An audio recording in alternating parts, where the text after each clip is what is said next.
Mga lalaki dito feeling si Fat Cat, kala mo mga loyal din. Para malaman mo, hindi ako feeling si Fat Cat at mas lalong hindi ko gustong maging si Fat Cat. Hindi ako magpapakamatay para sa isang babaeng manggagamit.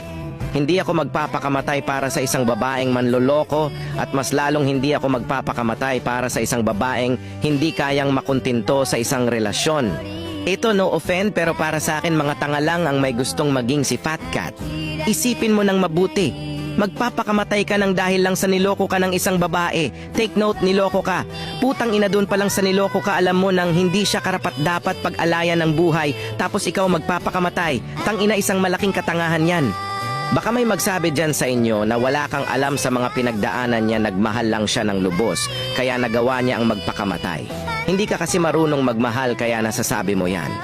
Putang ina, kung ganyan lang naman ang mapapala ko pag nagmahalabay, wag na lang. Oo, alam kong wala akong alam sa mga pinagdaanan niya, pero putang ina, kahit na balibaliktarin natin ng mundo, ang magpakamatay para sa isang babaeng manloloko ay isang malaking katangahan. Hindi ko sinasabing wag niyong gayahin si Fat Cat, nasa sa inyo pa rin ang desisyon dyan. Basta ang sinasabi ko lang, tanga lang ang magpapakamatay ng dahil lang sa niloko sila ng isang babaeng manloloko.